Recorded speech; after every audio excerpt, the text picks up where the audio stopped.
नमस्कार. महाराष्ट्रातील विविध क्षेत्रातील बातम्या झटपट आपल्या मोबाईलवर पाहण्यासाठी लगेचच सबस्क्राइब करा राष्ट्रशक्ती लाईव्ह न्यूज आणि सोबत बेल आयकॉन प्रेस करायला विसरू नका. तब्बल 17 वर्षांच्या प्रतीक्षेनंतर रॉयल चॅलेंजर्स बंगळुरूच्या संघाने IPL 2025 च्या ट्रॉफीवर नाव कोरलं आहे.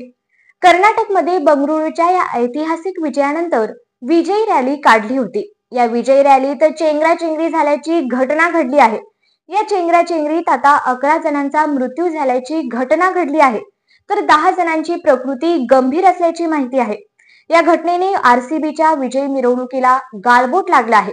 खरं तर RCBच्या या ऐतिहासिक विजयानंतर कर्नाटकामध्ये ओपन बस परेड काढण्यात येणार होती, पण वाहतुकीस समस्या होईल ही गोष्ट लक्षात घेत ओपन बस विजयी रॅली काढण्यास मनाई करण्यात आली होती.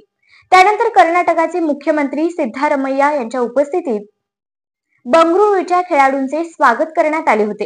यावेळी हा सोहळा पाहण्यासाठी बंगळुरूच्या चाहत्यांनी तुफान गर्दी केली होती. अगदी एअरपोर्ट पासून सोहळ्याच्या ठिकाणापर्यंत बंगळुरूचे चाहते गर्दी करत होते. यावेळी वाढती गर्दी पाहता गर्दीला पांगवण्यासाठी पोलिसांनी लाठीचार्ज केला होता. लाठीचार्जमुळे बंगळुरूच्या चाहत्यांची पळापळ सुरू झाली होती. या पळापळीतच आता चेंगराचेंगरी झाली आहे. या चेंगराचेंगरीत आता 11 जणांचा मृत्यू झाला आहे, तर 10 जणांची प्रकृती गंभीर आहे. ही घटना पाहता आता मृतांचा आकडा वाढण्याची भीती आहे.